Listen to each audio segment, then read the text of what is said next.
Well, I've heard a lot of incidents with you, and especially I've heard incidents with you and Andre the Giant. Yeah, you know, Can you tell us about that? yeah, I got along with everybody in the business, everybody that I ever wrestled. Everybody that I ever wrestled in the business, and I wrestled a lot of them. Andre the Giant in 1982 was the first one that that was my first time ever wrestling him and anybody that big. And we was in Oklahoma City, and we was where we couldn't sit down and talk to one another. We was in different dressing rooms, and at that time kayfabe played a big part of the business. And what we did, they sent the finish back and forth by the referee, and it must have got kind of mixed up. But in the ring, Andre and I, well, it's some spot in there. Maybe I messed it up, but there was no reason for him to call me a name and curse me like that. What kind of name did he call you? I just wouldn't. Just cussed you? Yeah, just cursed me, and then he pushed me up off him, and that really pissed me off. Right. And so when he got up, I had him by his hair, and I drove him back in the corner, and I beat the living daylight out of him. I'm not saying that I could whoop Andre the Giant, but I did then. Yeah, I got that one in, but I don't ever get another one in. Yeah, at least I won't now, because, God bless his soul, he's deceased. But anyway, after that, the next day we was in Baton Rouge, Louisiana, where we could mingle with one another. And I went to him, and Dick Murdoch was living there, and he was in there. And I stuck my finger on Andre's nose with my left hand. And I had my hand on my 357. 357? I had 357 in my pocket. And I had my hand on it because that big bastard, I don't know. And so I told my son, Andre, don't you ever do that again. And he, oh boss, with that French accent, oh boss, I sorry, I don't think. I said, well, MF, get to thinking from now on. And after that, no more problem with Andre. I wrestled him all over the world. Did he actually see your gun, or did you? No, he didn't see the gun. But you had it with you. I had it with me. I had it in my pocket. I had my hand on it. And if you had to use it, I would have used it. You had to use but it. I'm glad it didn't come to that because I'd have still been in prison. Right. Well, everybody wants to know, how do you get along with Vince when you're there at the, when you first met him? Tell me the story when you first met him. How did you get along with Vince? Well, when I first met Vince, it was in 1984, I think, at the Titan, Tuesday Night Titan, I think that was called, in Baltimore, Maryland. And he had sent word he wanted me to come in. I had Andre the Giant looking for me, wanted me to come in. And so I met him there. And he seemed to be a fair man, nice man. You had to talk to you, so you set up a meeting. And we met at his office a day later. And he was telling me about he believed in treating everybody fair, all his talent fair. He said because he believed in that old saying, what goes around comes around. He was a decent man, a real nice man. And to this day, well, the last time I was around him, he still was a nice man, know how to talk to you and everything, but he just won't pay. He just won't pay you. He won't pay certain people. Did you ever talk to him about that, not paying you? And what did he say? I talked to Vince a few times. I called him up, and I had a couple of meetings with him, and he told me, said, I think you're doing all right. But I was about to starve to death. Right. Yeah. I mean, when I say starve to death, like a lot of fans say, from the looks of him, he don't look like he's starving to death. Well, no, not that. I don't mean it that way. I mean, a lot of things I couldn't do, like you see, like this home here. I couldn't buy me a nice home big enough for me that I would be comfortable in, like compared to my opponents or other guys that I work with. Right. Now I have one of the fans sent me an email. He just wanted to know, he said he heard, of course I don't know where he heard it from, he heard you blew all your money. Yeah, I have got emails saying the same thing, that I blew all my money. But how can you blow what you don't make? Right. Yeah, and I'm a sensible man, and I don't do drugs, and I'm not I used to drink a little bit, but I'm not an alcoholic and never were.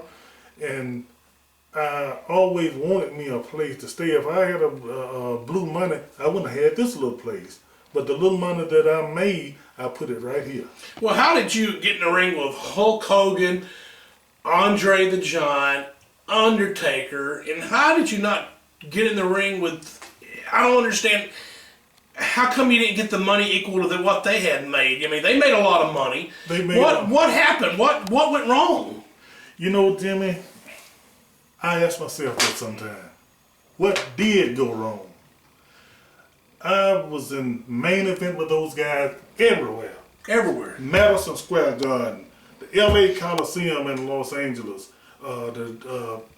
Japan, Canada, everywhere. And those guys were making their money. They couldn't make it by themselves. Mm-hmm. So I was a part of that, but still I just got to scrapping. And I can't understand that to this day. Now, is it true that it's so, I mean, gosh, it's so crazy, but I heard they even had hotel rooms, and sometimes you had to actually sleep in your car? Yeah. A lot of times I slept in the rental car. It was me, Kimchi, and my manager, Dr. Harvey Whippleman. We would all go in together and rent a car. And so when we rent the car, that night we had a hotel. So when I could afford it, we would split the hotel. See, I'd already split the car, and I just couldn't afford to split the motel every night. Now, some nights I did, but, excuse me, I had to have money to send home, to take care of my family, take care of my welfare at home. Right. And so that's why I would cut corners like sleeping in cars, sleeping in a rental car. Right. It wasn't my car, it was the rental car. I would do that.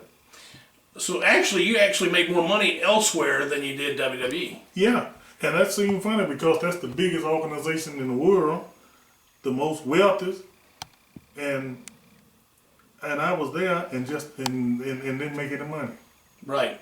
Well, I heard there's another rumor a fan brought to my attention. They said that one time, now I don't know if it's true or not, they said you were kicked out of a dressing room. Yeah, I was kicked out of the dressing room, not one time, but a number of times. But I don't mean physically kicked out of the dressing room. It's like, I have to put all my paint and stuff on, and I always get to the building early. Right. That way I can get me a decent dressing room. Right. Before everybody else. I get there, put my paint on my face, and while I'm sitting up in the dressing room, the agents, Vince's stooge, would walk by and see them in the dressing room, and they go back outside. They take little tabs and put Hulk Hogan, Andre the Giant, Undertaker, any of these guys' name on the door, and that means that I had to leave out. Mm-hmm. So I don't think that was fair. So I had to leave out the dressing room and go in there, find Kimchi and Harvey Whippleman would find old curtains and tie them like up in a corner or something like that, and I get in there and get dressed. And in the wintertime it was cold, summertime it was hot. So anyway, that I stayed right there. So they would ask you to move to put like Hulk Hogan or in that room, and they would ask you to move somewhere else. That's just crazy. How come you didn't have your own special room, Kamala? No, not for me. Not for me, they didn't. I just don't know. I called it to Vince's attention. I called Vince. I talked to the agents about it first, and they didn't do nothing about it. So after that, I talked to Vince about it. And Vince said, I didn't know that was going on. It's a big company. I didn't know that was going on. So he said he was going to look into that because he wasn't going to have things like that going on in his company. And? Nothing ever changed. Nothing ever changed. Nothing ever changed. So Vince actually didn't do anything. No. That was just for me to hush. Right. I've heard a lot of bad news about Vince. Is there any good news about Vince McMahon?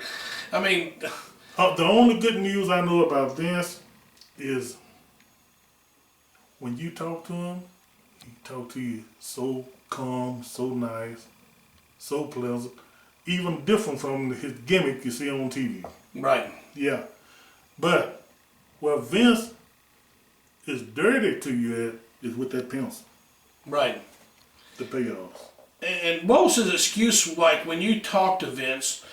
What was his excuse every time about your payoff? Did he say he was going to make it he's gonna treat you better the next time, or what did he say actually? Well, he told me that he said, I think you're doing all right. You're doing better than you think. And I heard him say one time that you're making more money than you would on the job. But I didn't consider that was a 9 to 5. Right. Yeah, that was entertaining. And look at all the people that we drew. I know I didn't draw them by myself, but neither did my opponent.